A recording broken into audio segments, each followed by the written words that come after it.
ফেব্রুয়ারি মাসে আওয়ামী লীগ অফিসিয়ালি অনেকগুলো কর্মসূচি দিয়েছে তাদের অফিসিয়াল ফেসবুক পেজ থেকে। এটা মোটামুটি ঠাট্টা মশকরার মতো বিষয়ই হয়ে দাঁড়িয়েছিল। আমরাও করেছি, আমি নিজেও এটা নিয়ে হালকা ঢঙে কিছু কথা বলেছিলাম। কিন্তু এই ব্যাপারটার একটা সিরিয়াস ডাইমেনশন তৈরি হয়েছে গতকাল সন্ধ্যা নাগাদ।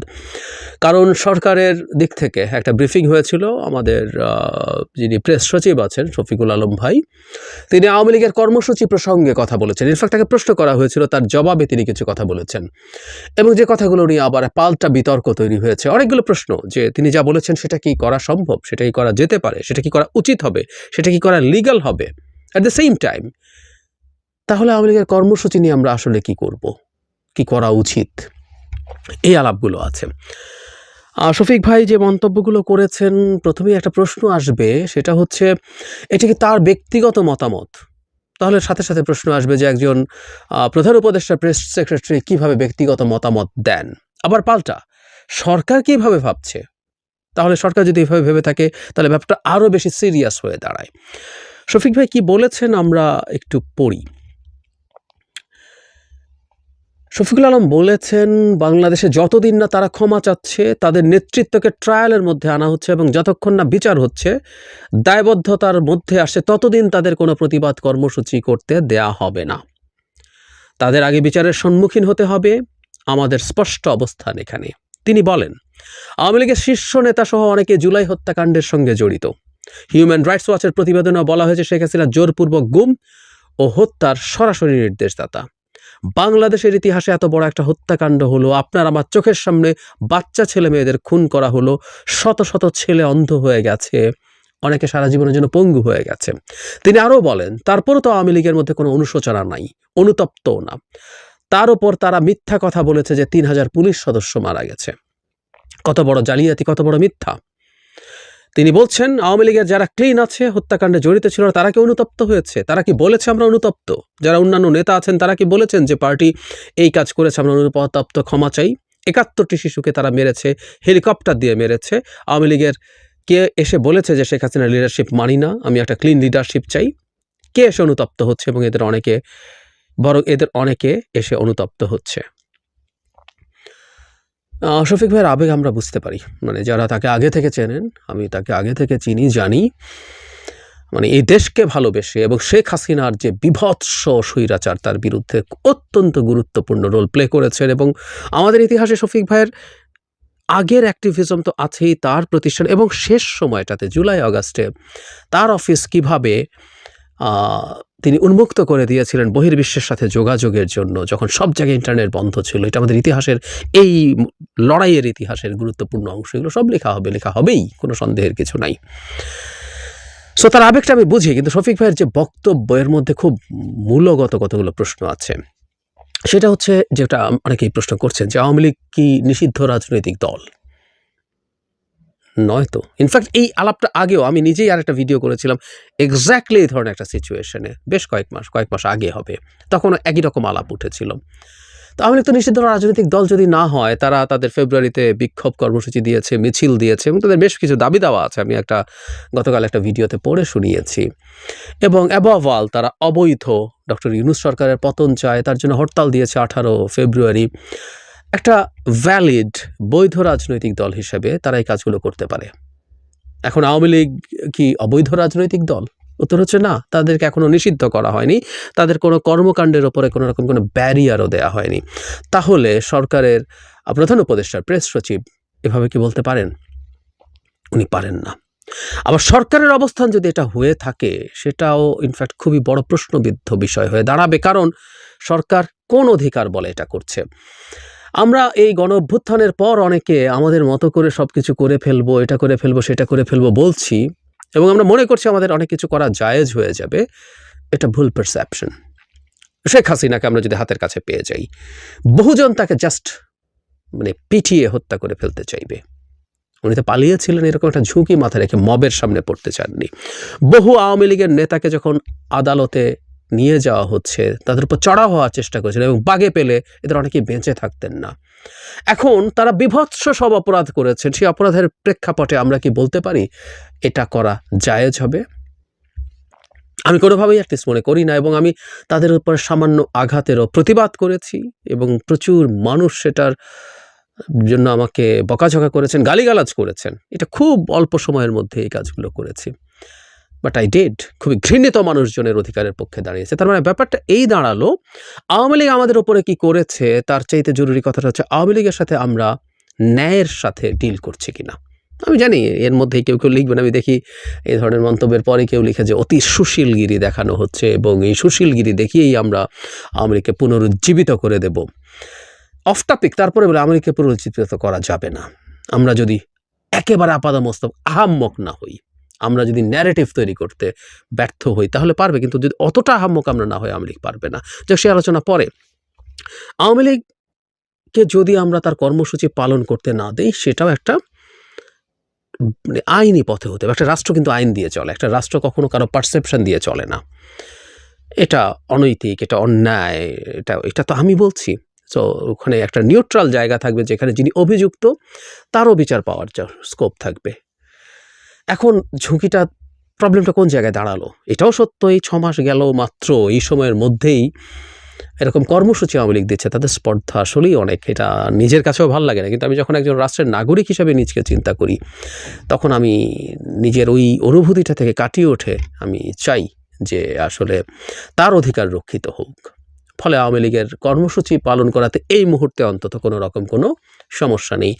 তার নিষিদ্ধ হওয়া দূরেই থাকুক, তার নির্বাচন কমিশনের নিবন্ধনও বাতিল হয়নি। টেকনিক্যালি এখনও আওয়ামী লীগ নির্বাচনে অংশগ্রহণ করার জন্য যোগ্য। এখন একটু এই জায়গায় আসি যে আসলে আমরা কী করতে পারতাম। তারও আগে প্রশ্ন হচ্ছে আওয়ামী লীগকে কি নিষিদ্ধ করার কথা। আমরা কিছুদিন আগে জনাব মাহফুজ আলম উপদেষ্টাকে দেখেছি, তিনি সম্ভবত চাঁদপুরে গিয়ে বলেছেন যে আওয়ামী লীগকে নিষিদ্ধ করে আমি ফ্যাসিস্টদেরকে নির্বাচনে পার্টিসিপেট করতে দেওয়া হবে না, এটা বা কেউ নিষিদ্ধতার কথা বলছেন। এখন নিষিদ্ধের আলাপ আমরা যদি করি, দুভাবে হতে পারতো। একটা হচ্ছে এক্সিকিউটিভ অর্ডার দিয়ে, যেখানে সন্ত্রাসের সাথে জড়িত সন্ত্রাস দমন আইনের 2009 সালের সংগঠনকে নিষিদ্ধ করে দেওয়া যায়। শেখ হাসিনা তার পতনের কয়েকদিন আগেই জামায়াত এবং শিবিরকে এভাবে নিষিদ্ধ করেছিলেন। এতে কোনো রকম কিছু না, জাস্ট এক্সিকিউটিভ অর্ডার, এর মধ্যে কোনো বিচারিক ব্যাপার নেই। কিন্তু এটা একটা প্রশ্ন থাকে সবসময়, একটা সংগঠনকে যখন নিষিদ্ধ করা হয় এক্সিকিউটিভ অর্ডারে, তার আত্মপক্ষ সমর্থনের কোনো সুযোগ থাকে না। ফলে একটা তুলনামূলকভাবে বেটার অপশন ছিল বিচার করার মাধ্যমে তাকে নিষিদ্ধ করা, এবং এটার খুব ভালো একটা সুযোগ ছিল। আন্তর্জাতিক অপরাধ যে আইন, ICT যে আদালত হয়েছে, সে ট্রাইব্যুনালের যে আইন, সে আইনে সংগঠনকে অভিযুক্ত করে বিচার করা যাবে, এই ধারাটা আওয়ামী লীগই তার এই গত সরকারের সময় ঢুকিয়েছিল। তাদের উদ্দেশ্য ছিল এটার মাধ্যমে তারা জামায়াতে ইসলামীকে বিচার করবে। মানে ব্যাপারটা এইরকম, ব্যক্তি শুধু না, কোনো সংগঠন যদি সাংগঠনিকভাবে কোনো মানবতা বিরোধী অপরাধে অভিযুক্ত হয়ে থাকে তাহলে তার বিচার করা যাবে। আওয়ামী লীগের কিন্তু সেটা হয়েছে। আওয়ামী লীগ সাংগঠনিকভাবে এটা করেছে তার এন্টায়ার সময়ের মধ্যে, যেখানে ঘোষণা দিয়ে, এমনকি 4 আগস্ট ঘোষণা দিয়ে আওয়ামী লীগ মাঠে নেমে বিভৎস সব হত্যাকাণ্ড ঘটিয়েছে। সো সংগঠনকে বিচার করা যেত। কিন্তু আমরা খেয়াল করলাম সারপ্রাইজিংলি সরকারের দিক থেকে একটা স্ট্যান্সও আমরা বুঝতে পারলাম। সরকার কিন্তু এই আইনটা পরবর্তীতে ক্যাবিনেটে পাশ করেছে, সেখানে এই সংগঠন বা দল নিষিদ্ধ করার ধারাটাকে বাতিল করে দিয়ে, যদিও ওই ট্রাইব্যুনালে যে সংগঠনের একদম বিচার করা যাবে না তা না, সেটা এখন বিচারকদের জুরিসডিকশনের মধ্যে রাখা হয়েছে। তারা যদি মনে করেন যে এই সংগঠনটাকে অপরাধী করা যায়, তখন তারা ডিফারেন্ট কোনো আদালতে এটা পাঠাবেন। কিন্তু ওই যে বললাম যে শুরুতেই এইটাকে অ্যাকিউজ করার জন্য যে ট্রায়াল করার চেষ্টা, সেটা বাতিল হয়েছে। তার মানে সরকারের অবস্থান আছে সোফার আওয়ামী লীগকে নিষিদ্ধ না করা, আমি তাই অন্তত বুঝি। যদিও বলছি এইটা যে পাল্টানো যাবে না তা না, কিন্তু সরকার এই ধরনের সিদ্ধান্ত নিয়েছে। তাহলে আমরা প্রশ্ন করতে পারি, জনাব মাহফুজ আলম যে বললেন তাদেরকে নির্বাচনে পার্টিসিপেট করতে দেয়া হবে না, কিভাবে বললেন? অবশ্য হ্যাঁ, আমরা যদি ব্যক্তিগতভাবে আমাদের এক্সিস্টিং সংবিধান অনুযায়ী নৈতিক স্খলনজনিত কারণে 2 বছর বা তার বেশি শাস্তি নিশ্চিত করা যায়, তাহলে ব্যক্তি হিসাবে তারা পার্টিসিপেট করতে পারবেন না। আর নির্বাচন ব্যবস্থা সংস্কার কমিশনের পক্ষ থেকেও আমরা কিছু সুপারিশ দিয়েছি, সেগুলো যদি হয় তাহলে জিনিসটা আরও স্ট্রং হবে। কিন্তু দল তো থেকে গেল। তাহলে দল যদি থেকে যায়, দল তো কর্মসূচি পালন করতে পারে, তাহলে সরকার কিভাবে বলে সে কর্মসূচি পালন করতে পারবে না?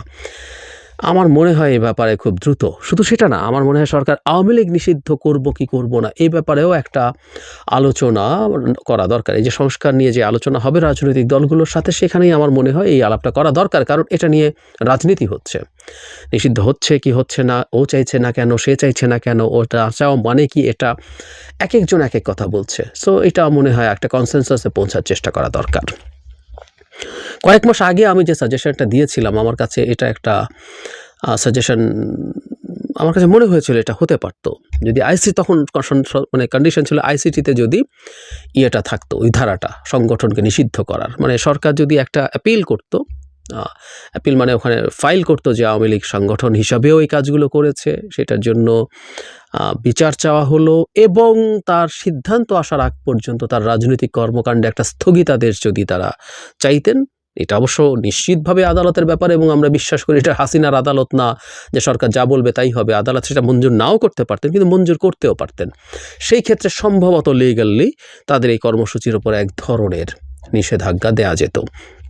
এখনও আমি মনে করি সরকার যদি মনে করে, এবং এটা সত্য, তাদের এই মাঠে নামার চেষ্টা, অবশ্য আমি বিশ্বাস করি না যে তারা মাঠে খুব বেশি নামবেন, এই লিস্ট সাহস তাদের আছে। মানে আমি কোনো পলিটিক্যাল পার্টি সরকার দরকার নেই, সাধারণ মানুষকে ফেস করার মতো কোনো নৈতিক এবং মানসিক শক্তি তাদের আছে বলে আমার মনে হয় না। তারা রাস্তায় আসলে নামার কথা না। তারপরও যদি সরকার মনে করে যেটাকে বন্ধ করতে, এটা কোনো একটা লিগ্যাল ফ্রেমওয়ার্কে আনতে হবে, কোনো না কোনোভাবে, কোন আইন দ্বারা সম্ভব, কিভাবে সম্ভব, সেটা করে তার কর্মসূচির উপরে স্থগিতাদেশ দিতে হবে। এইভাবে কথা বলাটা ভুল হবে, এবং এই আলাপগুলো বরং আমরা প্রায় বলছি যে আওয়ামী লীগের মধ্যে এক ধরনের ভিকটিমহুড বেচার ক্ষেত্রে সাহায্য করবে। তারা নিজেরা তো বটেই, ভারত বসে আছে দেখাবে যে দেখো আওয়ামী লীগের পলিটিক্যাল রাইট নেই, একটা দল ঠিক আছে তার বিচার করো, সবাই বলবে লোকজনের বিচার করো, বিচার হোক, কিন্তু তার পলিটিক্যাল অ্যাক্টিভিটি কেন করতে দেবেন? এইসব আলাপ করা হবে এবং ছড়িয়ে দেওয়া হবে। প্রচুর মানবাধিকার সংস্থা আছে, তারা কিন্তু তাদের কাজে অলমোস্ট নিউট্রাল। আমরা হিউম্যান রাইটস ওয়াচের রিপোর্ট দেখেছি, শেখ হাসিনাকে ধ্বংস করেছে কিভাবে এই দেশের গুম এবং বিচার বহির্ভূত হত্যাকাণ্ডের মতো বিষয়গুলোকে তারা, শেখ হাসিনা সরাসরি নির্দেশে এগুলো হয়েছে, এবং আরও অনেক অপরাধের ডিটেইল ফিরিস্তি আছে। অ্যাট দ্য সেম টাইম তারা সরকারের চ্যালেঞ্জের কথা বলছেন। বাংলাদেশে যেহেতু একটা ডেমোক্রেটিক ট্রান্সফরমেশন হচ্ছে, এই সরকার যেন মানবাধিকার সমুন্নত রাখতে পারে সেই আলাপ আছে। সুতরাং আমরা যখনই এই ধরনের কোনো কাজ করব, এমনকি বলবো, সেটাও তারা রেজিস্টার করবে এবং এগুলো স্প্রেড করবে গ্লোবালি।